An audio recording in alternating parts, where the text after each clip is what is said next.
for a minute, Kim, to welcome everybody, and then I'll actually introduce kind of our speakers and what's going to happen today. Okay, perfect. Welcome again to Parent Conversations. We're glad you guys are here. I'm super excited today because I think service is so important, especially getting youth involved in service. I think sometimes they get wrapped up in their own little worlds, and I think it's good to get them into service. Like Shirley said, she'll introduce them, but just so everybody knows, next week we have JD Danielle coming, and he's going to be talking about gardening and planting.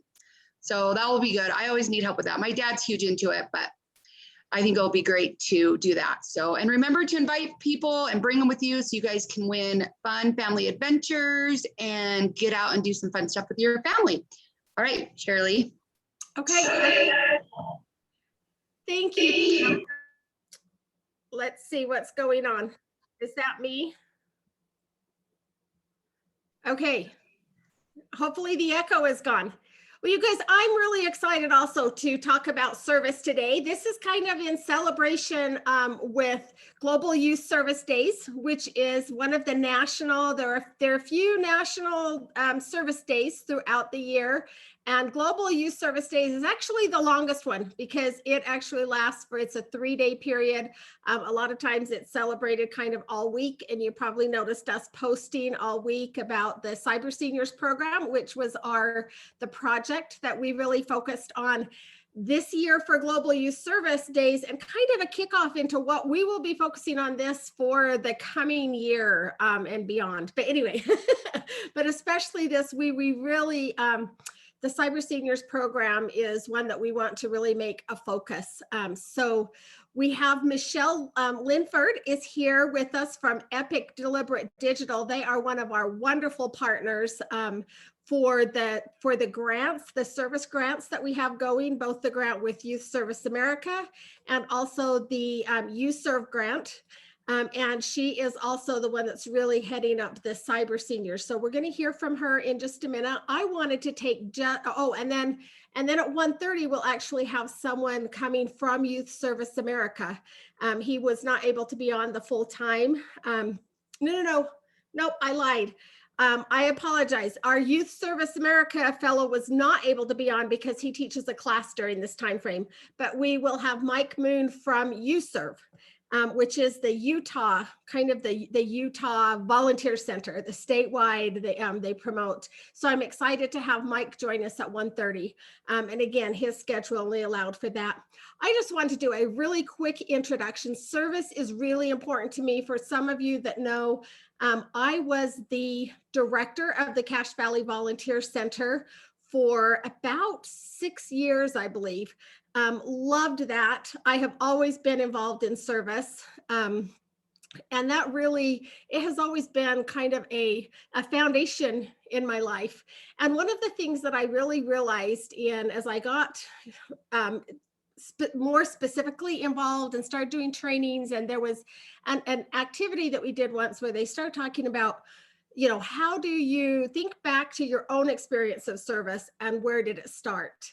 And I really started to realize that it started when I was in the 5th grade, and they came to me. There was a young lady in our school. She was a few years younger than I was, but she really struggled. She had some special abilities, some other abilities, whatever you want to call that. She had some learning difficulties, and so they asked me if I would spend, and I can't remember exactly how often we did it, but a few times a week, we would actually go off into a separate room and I would help her study. I absolutely loved that. It was a wonderful experience. I built such a great relationship with this young lady, and we became just best of friends. And it was just such a rewarding experience for me. And I realized that I've been involved in service ever since. And I really feel like if we get our youth involved in service from the beginning, it becomes a part of life, and it really enhances life in a way that you just can't get through other experiences. I know for my kids, so of course they grew up in my home. And in fact, during the time that they were growing up, I was kind of known as the community volunteer because I needed to be. I was a single mom raising 4 children who were going through a difficult time, just with the things that they were, a divorce and just the difficulties they were experiencing through that. So I needed to be available to them. I wanted being a mom to be my number one thing. But of course, they went to school. They had, I also had time I needed to be involved in the community. And so I was involved in a lot of different volunteer work. Eventually, one of those opportunities, it was kind of funny. I used to say, if they have money, they pay me. And if they don't have money, they don't. So that ended up, moving into where I actually became, it became a job. And then ended up the director of the volunteer center. So at that point, and it was a different thing. It was kind of interesting as I watched, the difference between when I was doing it just as a volunteer, and then when I was doing it as a job, it was different. I mean, I still was important what I was doing as a job because I was helping others get involved in volunteer service. But there really is a lot to be said for getting out and volunteering, doing good just for the sake of doing good. And I benefited from that in so many ways. I remember with my kids, I was starting to tell you with that, the first year that I was the director of the volunteer center, I remember when the big report came out. For every year, they do kind of a service report. And Utah was number 1 in the whole nation. Now, Utah has been number 1 for I don't know how many years and counting now. Do you know, Michelle? I'll bet it's up to 18, 19, 20 years. Yeah, I've lost track. Yeah, at that point, I think it was like 13 years in a row. And I was so excited. And I came home to my kids and I was like, look at this. We live in such a great state. Isn't this so exciting? And, they looked at the detail. I remember the kids, kind of read the article. And it said that in Utah, 54% of families participate in volunteerism on a regular basis. And I remember my kids just kind of looked at me and they said, is that right? And I said, well, yeah, that's what it says. I would imagine that's right. And I'm thinking, to myself, okay, what are they thinking? And then finally my daughter said, so what do the other 46 do? And that literally in their mind, they were looking at it going, okay, if only 54% participate in volunteer work doesn't everybody? That's really what it boiled down to. My children had grown up with service just being a part of life. I mean, that's just kind of what we do. We volunteer, and volunteering can be, it's everything from the official volunteer, activity and where it's planned to, something like with cyber seniors that we're going to learn about here in just a few minutes, where it's very much on the students, the schedule of the youth and the senior that they're working with. But it's still that kind of an organized volunteer to, a family. A family can go out and they can volunteer at any time. You can go to a park and pick up, garbage, and help clean up a space, or, bake cookies and take it to a neighbor. And that service, that being part of giving back to the community is so beneficial for our youth. And then it also, if you notice those opportunities that I mentioned for families, it's such a great opportunity for families to bond, which of course is what My Discovery Destination is all about. We want families to spend that quality time together, to let that bonding take place, to, have those conversations take place. And imagine what a great opportunity as you're baking cookies, what a great opportunity to, talk to your kids and have those conversations with your kids. And as they, get excited about what it is that they're doing and how the person on the receiving end is, how this is going to help them. And then of course, when they drop those cookies off and they get to see the smiles, or sometimes, one of my kids' favorite memories was a Christmas when we dropped off like 3 boxes of food. There was a family near us that, that was going through a difficult time. And so I took my kids to the store and let them pick out their favorites. I think it really hit me when in a conversation, the mother made the comment that her children, were really missing their favorite cereal. And I remember thinking to myself, "Oh, they don't get their, I mean, I don't know why that really hit me, but I thought a child should get to enjoy their cereal." And so, I went to the store and I told my kids, hey, pick out your favorites, pick out the foods that you would like to eat. And we put that together in boxes. And in the middle of the night on Christmas Eve, we snuck over and we dropped it off on the porch and we snuck back home and everybody went back to bed. And my kids still love that.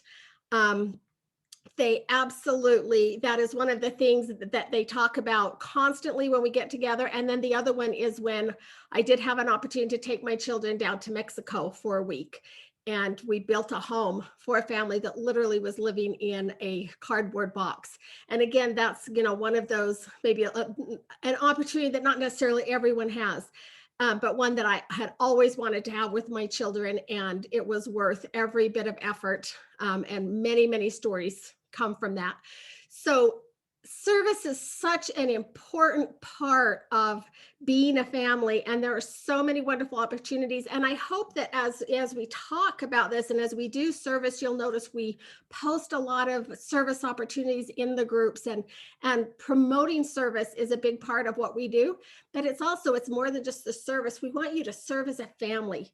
Take advantage of these opportunities to serve with your children. We're working with community organizations to help them be more intentional in making sure that they offer, because that was one of the things I noticed as the director of the volunteer center. A lot of families, there's lots for the youth to do. There's lots for the university kids. I mean, we have a wonderful, the Valar Christensen Service Center. There are lots of things for adults to do, but there's not necessarily a lot for families to do. A lot of times we have families come in and say, hey, we want to teach our kids about service. What opportunities do you know of that we can do it together? And so that is part of why when we wrote the grant, that is a focus, is to really help organizations be intentional in thinking, okay, what can we do that families can do together? Obviously, there will always be those service opportunities just for youth groups and for the college students, and that only parents can participate in. We don't want those to go away, but we want to make sure that there are also many opportunities for families to serve together. And then, of course, for parents, think about, there are things that you can do on your own. Again, even if there aren't those organized opportunities, there is plenty around the neighborhood. I know we have a neighbor that has lost her sight, and the youth in the ward have for literally years, come and read to her on a regular basis. And even after they moved, it was one particular family that just kind of took her under their wing. And even years later, they moved 5 or 6 years ago. They moved from the ward, but they still come back and read to her. I don't know if it's as often. I don't know the details. But the relationships that your youth can build with other caring adults. And that's a big thing that your youth need. They need you as parents. You are the number one influence in their life, even if it seems like you're not. Remember, you are the number one influence, but they really need to have, every youth needs to have 4 or 5 adult figures. Caring adults is what they call it. They need these caring adults in their lives. And so this is a great opportunity for them to build those relationships. So I'm going to go ahead and turn the time over to Michelle to tell us about cyber seniors. You've probably gotten all kinds of posts, and maybe that means that you know more than normal, and maybe it's brought up lots of questions. So, so Michelle, could you tell us a little more about cyber seniors? I am thrilled to. Thank you for letting me be here. Before I do it, can we just take 1 minute? I'm just curious to know if you can just write in the chat what a favorite service project or service opportunity has been for you or your family. Just take a minute and write it in the chat. I'm just curious to know what has sparked your hearts. We've got Sub for Santa. I agree too, that with Emily's comment that it was cool that you let your children pick out their favorites when you did that service project, Shirley. Taking care of other families. My kids love to find other families that are. Yeah, just kind of being alert to those, pick up trash, just helping our world be better around us, kits for refugees.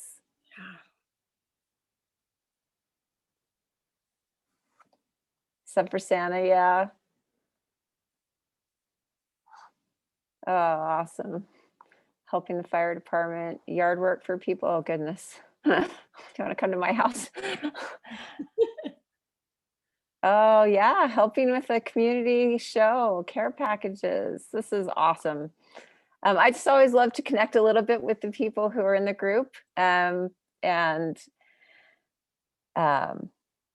help you connect with each other with your thoughts and ideas. Cyber Seniors, if you haven't seen any of the posts, or if you have, I just wanted to tell a little bit more about our involvement. So I'm the executive director of Epic Deliberate Digital. And this hashtag use tech for good has been central to our mission.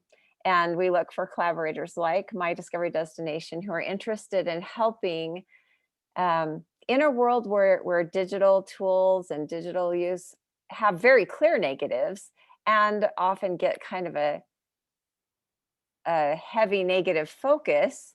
We wanted to kind of turn the conversation around and say, all right, and how can we use tech for good? If we're deliberate about it, we can change that culture. And in 2016, we learned about this program called Cyber Seniors, and we ran a couple of pilots collaborating with YouServe Utah and United Way and Google Fiber and the Utah Housing Authority and several other organizations and individuals. Our organization is focused on collaborative community change. And to this day, so Epic has been around since 2014. And this Cyber Seniors remains one of our favorite projects for multiple reasons. One is that it allows youth to take the digital skills that they have, or at least the majority of them have some semblance of digital comfort. They're often called digital immigrants. They're often called digital natives. We as adults are called digital immigrants. They have skills that often adults don't, and definitely that older adults do not. And so it's inviting them to take those skills and using them to help someone else rather than just using them for their own, lives, their own little lives. And if we focus inward, right, our problems can seem bigger, and just we all know the concepts of service, right? That when we focus outward, it can help our lives be better. But to take those skills and to use them to help seniors learn how to use technology. And this is all the more important during this pandemic time when seniors have been experiencing isolation. And in fact, one of the directors at Cyber Seniors says, this is a life enhancing program, but during a pandemic, it can be life saving. It can help them avoid getting sick, and it can help them do things like shop and bank and connect and have that connection. And in fact, I don't know what your experiences have been like, but I have several examples of stories how technology through the pandemic has actually enhanced my life and strengthened relationships, and in some ways helped me feel more connected to the people I care about the most. So Cyber Seniors trains youth for free. They have a 6-video training module, a series of modules. It only takes about an hour and a half. And then they are called a certified tech mentor. And they are invited to do a couple of seminars, so Cyber Seniors know that they're actual real people, because in the cyber world, you have to check those things. But then once they go through that training, youth can sign up for mentoring sessions. And the seniors come with questions. Can you teach me how to use Zoom? Can you help me organize my photos? Can you help me with online baking or online shopping? Or they get to ask the questions, and the youth get to help provide the guidance and the digital literacy training. In the early days, they had a specific 8-class program that the seniors would go through. And that content is still there if a senior is needing help, like, where's the power button, you know? And there may be some seniors along the way who need that kind of help too. But we love it because, again, the youth get to use tech for good. Seniors get to build self-reliance through through building digital skills. And the cross-generational dynamic that happens is magical. So seniors often have or can have a kind of a negative attitude about technology. Oh, you know, if those kids would just get out there and play more, and, you know, back in my day and that kind of thing. And youth often have kind of a negative view on seniors. Well, they're just so out of it. They don't really understand my life. But when the generations come together, they start to see each other and understand, like, oh no, we're all just kind of the same. We're all just humans, and youth get to learn a little bit of patience, and seniors get to learn that, wow, these youth have something really special to offer, and they're helping me.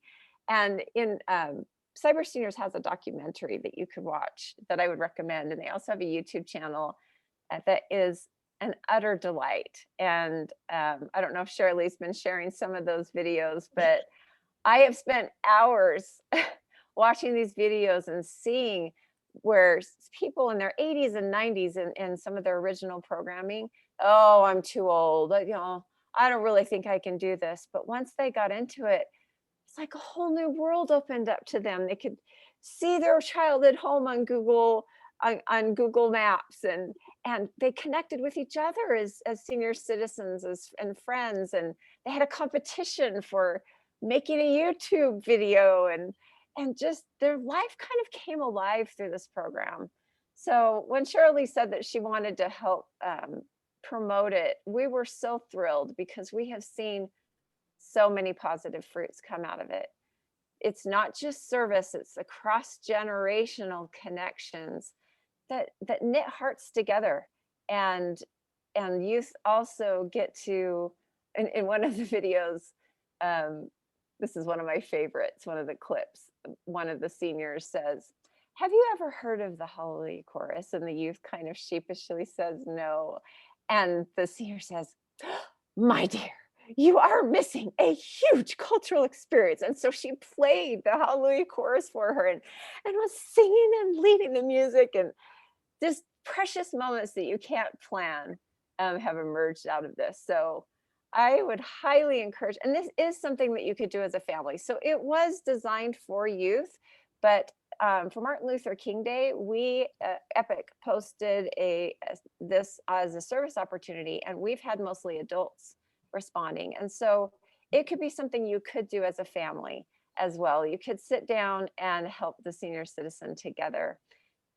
We'd also encourage you to think about senior citizens in your circles who might benefit from signing up for the program, and building, you know, both the volunteer side and the beneficiary side. So there's a little bit. Shirley, have I missed anything that you wanted me to say? No, that was excellent. And one of the things that I love too, I love the idea of having the youth and maybe even a grandparent. Maybe they have, you know, a grandparent in their own family that, and the training program, Cyber Seniors will teach the youth how to work with, you know, seniors, so that they, I mean, the youth have the information. Maybe they don't know exactly how to share that information, and, you know, just understanding the other point, so that the training itself will be absolutely invaluable for youth. The other thing, of course, Michelle, you and I have talked about a lot. This is great for when your seniors, speaking of seniors, as we talked about this, the freshman, sophomore, junior seniors, when they graduate, they need to have service, okay? Having that service experience and those service hours is great for college applications, for resumes later in life, for internships that they apply for. And this is a great opportunity. Cyber Seniors has a great program for them to actually document the hours that they spend.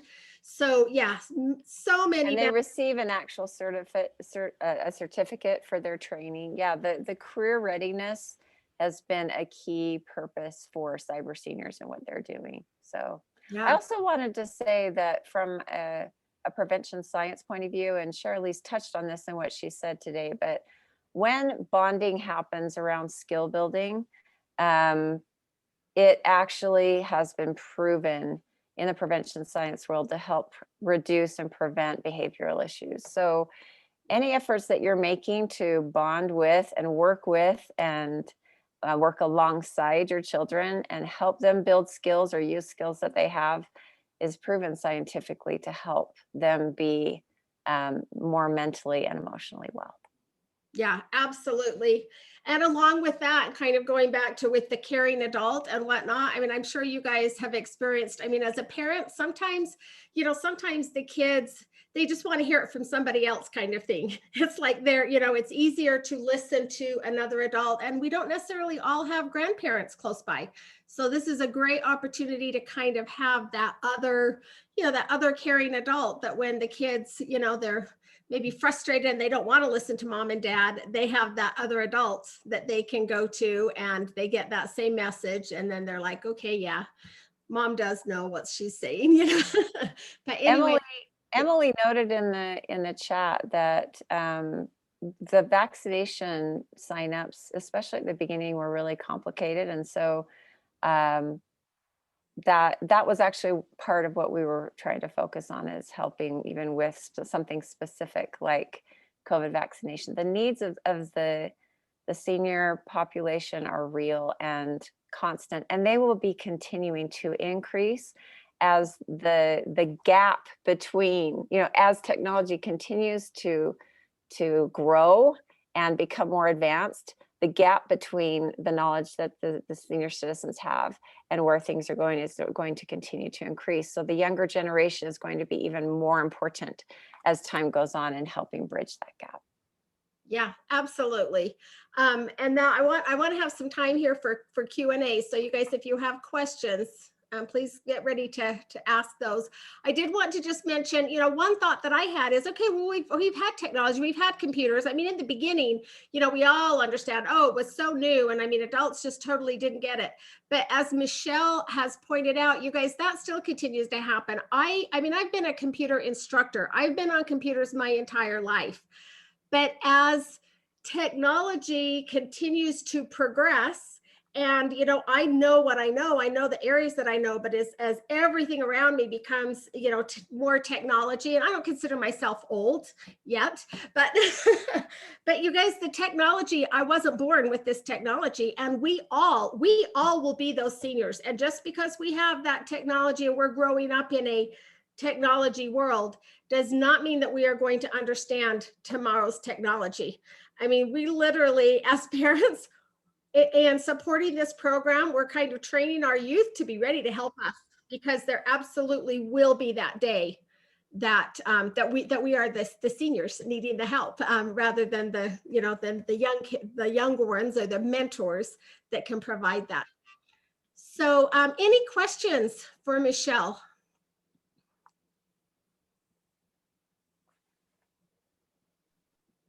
I have a question. Oh, sorry, go ahead. I was just going to say, so my daughter's 14 and we do a fair amount of service, and I've looked into this, but my question is, we don't let our daughter like on social media and all that stuff yet. So she doesn't really know how to run that. So if they do this and they get a question that they can't answer, or they don't know how to do, does that matter? I mean, do you just refer them to somebody else that knows the answer, or how do they do that? That's a great question. So I have a couple of thoughts. They could, if you're comfortable helping them explore the answer together, one of the things that we talk about at Epic Delivered Digital is working alongside our kids when it comes to technology, so that we're not just leaving them alone to do that. So that would be one option. And yes, of course, if something doesn't fit, you can say, yeah, you'll probably need to sign up for another mentor to help with this question, because that one's over my head. It's just, you just do what you can. But I think in most cases, people would be surprised at how much my daughter actually did a presentation on it. She said, I was afraid to do it because I thought she didn't have a smartphone. She was, 16, 17, didn't have a smartphone. She was afraid that maybe she wouldn't, have what they needed, but she still knew more than the seniors. And so their needs are pretty varied. And because of the way the program is set up, you can, often the senior will say, I want to learn such and such when they sign up for something. And so there is no compulsion in what you sign up for. You get to choose what you sign up for.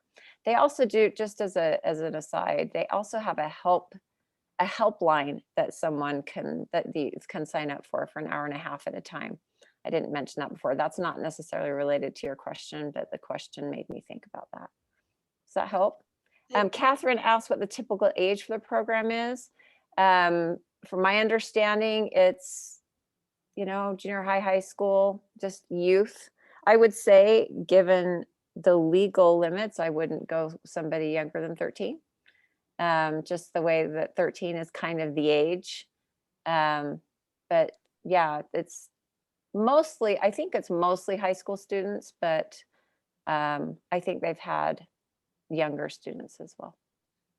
Excellent. Thank you. And you guys, if you have additional questions, we're going to hold those for just a minute. We'll have another Q&A at the end. We are so grateful to have Mike Moon with us here representing You Serve Utah.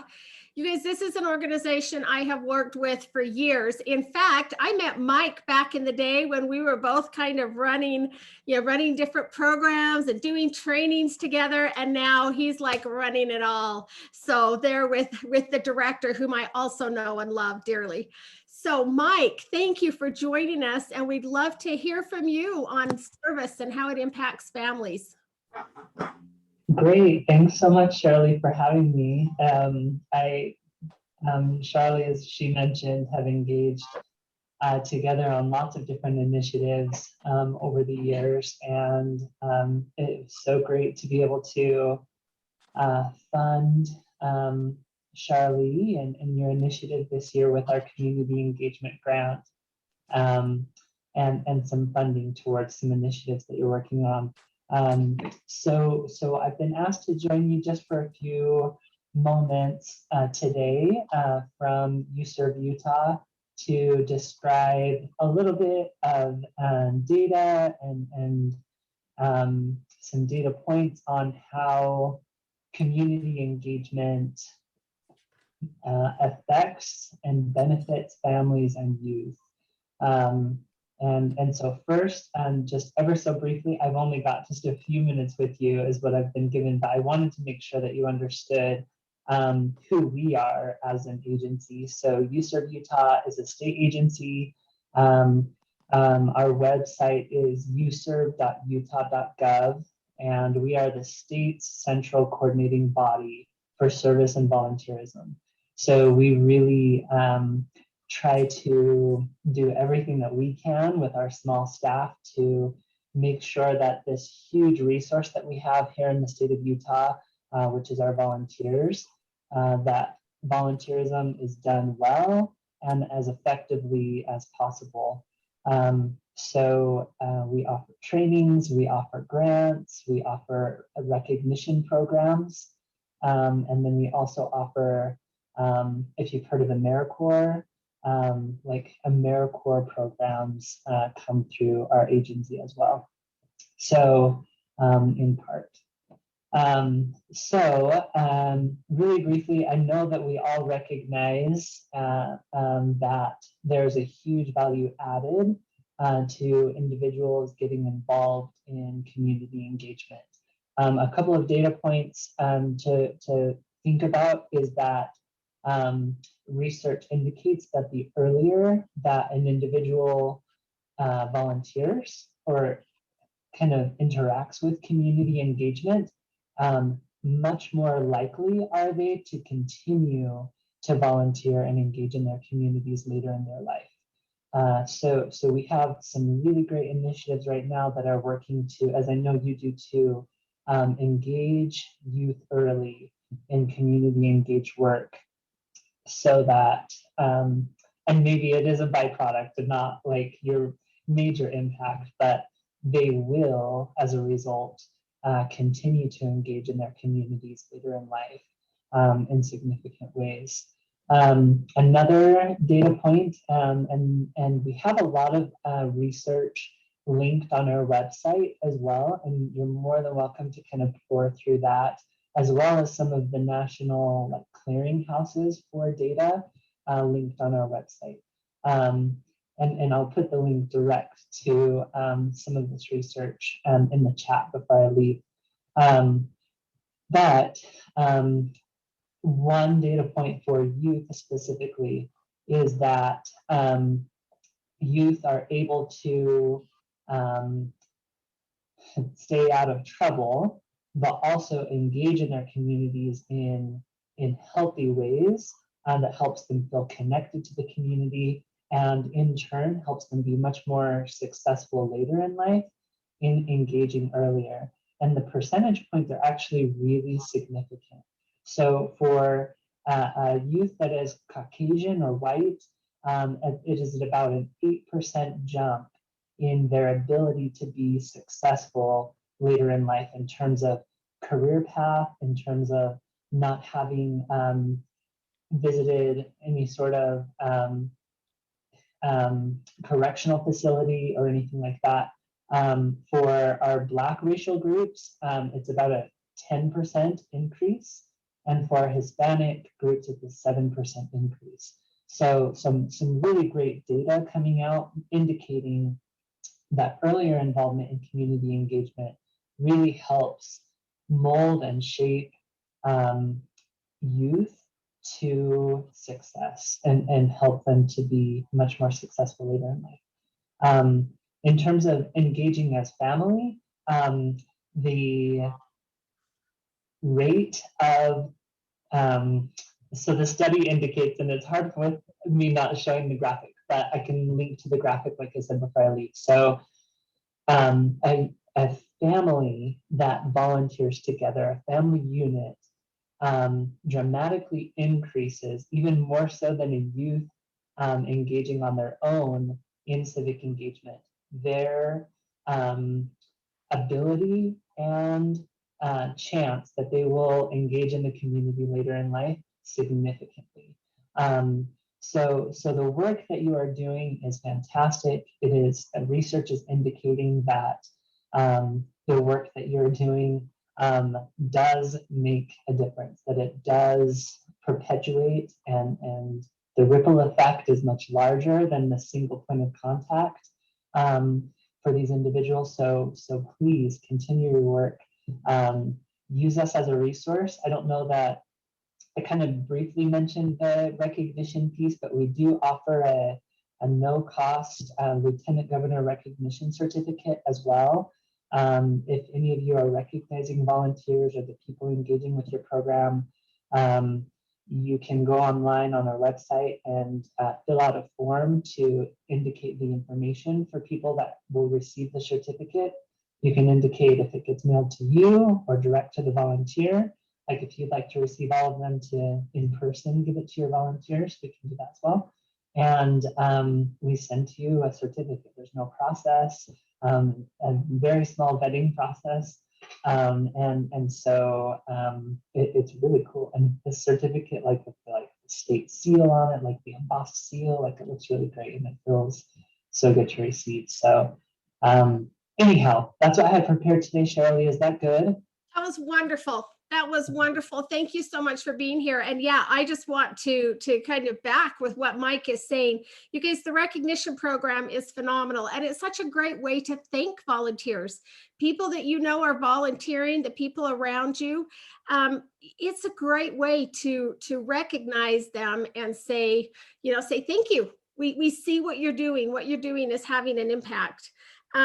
One other thing I want to mention, and then we'll do a quick Q&A. I also want to point out, you guys, volunteering does not have to be, a big expensive thing. I want you guys to type into the chat, what could you do as a volunteer, as a family volunteer project with $10 or less? Let's throw out some ideas there, and then I have a fun announcement for you. So share some ideas. If you had $10 to serve with your family, what would you do? You could buy a cake mix and icing and, take cupcakes to the neighbor.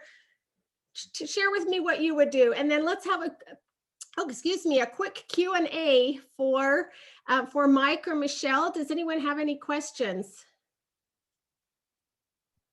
Yeah, I had a question. Just in general, do you have suggestions for how to help kids be excited about going to serve instead of saying something like, "Oh, Mom, but I wanted to stay home today"? Yeah, that's a really good point. I think it's a super, maybe I can take this one first, but something we always train nonprofits to think about is the acronym, the hub, or NHB, right? And that all volunteer opportunities that you create should have 3 components. And one, N, statement of need. How can they help your organization or the people being served? And that statement of need shouldn't come from the perspective of the organization, right? Like, big brothers, big sisters needs you, because that doesn't really mean a whole lot to people. It's the statement of need from the client's perspective. I'm being really quick here. 2 is how. How can they help? That is the H.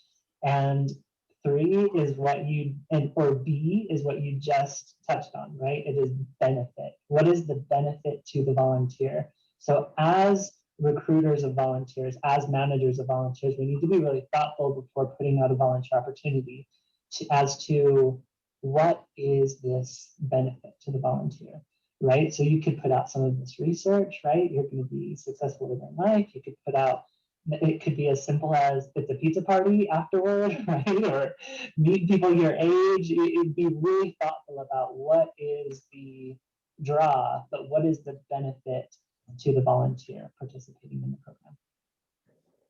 I love that. I'd like to add to that too, Tori. What I really noticed with my kids, first of all, is it's example. I mean, when we as adults are volunteering, it becomes, it is it becomes natural for the kids. And even when my kids could, sometimes they would complain as we were growing up, but it's been amazing to see as they have now grown into adults, to see how they incorporate that into their lives. And they have literally, each one of them at different times have come to me and said, "Mom, thank you for teaching us the importance of service. It has impacted my life so much," and the things that they do. So, that example that we set, sometimes it's, taking them along. Sometimes they're happy to do it. Sometimes it's, oh, really again. But then also helping them recognize how they feel afterwards. So, especially if maybe they had a struggle, we don't want to tie it to the struggle, but if they maybe weren't as excited, then after they do the service, it's a rare occasion, if ever, that they don't feel great. Service just makes it's a rewarding experience. They see those smiles, and help them recognize that. Help them just with questions of say, did you see those big smiles? Wow, I feel so great. How do you feel? Kind of thing. Help them recognize what comes from that. Can I add something too? Absolutely, Michelle. I think also involving them. So often if an idea comes from the top down, there's going to be resistance. That's because that's just kind of a natural dynamic, especially as kids grow older. But if they have a sense of ownership and creativity, okay, we're just going to dedicate $10, turn that question like Shirley just said, and let them choose and let them lead and let them be the ones that take the initiative. And then it's their project. It's not being imposed on them. It's being created by them. I love that, Michelle. And now's as good a time as any then to make the announcement. So everyone who is in here today, you are all going to get $10 to do a service project with your family. I want you to sit down with your kids, and Megan and I will work on getting that to you and working out those details. This actually comes from, with the Parent Conversations. So this is part of the Parent Conversations funding. We have a little bit of funding for each event. And we will get you guys the $10. I want you to sit down with your kids, talk about it, make this an opportunity where they get to choose. This is also a great time to follow up kind of on the whole financial that we talked about. And there's so many different ways you can incorporate this, but you're all going to get $10 to do a service project with your kids. And then I'd love to see pictures. If you would share pictures with me, I'd love to see your kids and see the impact that has. So any closing, we're about to our time. Any closing questions that you guys have? That's terrific. Thank you so much. Thank you, Tori. And great question, Catherine. The best way to share those pics, you know what? You can send them directly to your community coordinator, or we would love it if you feel comfortable sharing those pics in the group. You can share them straight into your Facebook community. And we'll get them posted in there. If you're not comfortable with that, you can send them directly to us. Great question. Okay, you guys, again, thank you so much for being here. We're so grateful for all of our sponsors, so grateful to Mike and You Serve Utah for making this possible. All of the stuff you see happening in the groups about service, you guys, it's because of them. It's because of this grant through them. And we have so enjoyed over the past year really promoting service. And we've seen so many amazing, such amazing feedback and the results of that. So thank you, Mike, very much for, for coming and sharing, and especially for helping us make this possible. Michelle, have loved working with you over the years. Michelle and I have been working together really from the beginning of my Discovery Destination. One of the things that very first year, one of the things I knew we wanted to do with this was promote that Use Tech for Good message. And it was the focus. In 2017, our first summer passport program, Use Tech for Good was like the whole focus.